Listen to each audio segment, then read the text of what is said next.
Hi, this is CRT board for Sharp.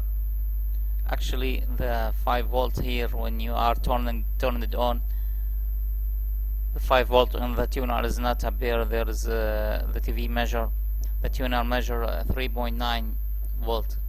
So the problem is here,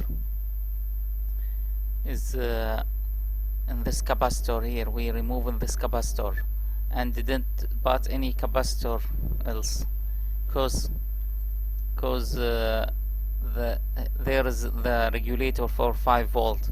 It's a transistor coupled with base with Zener diode.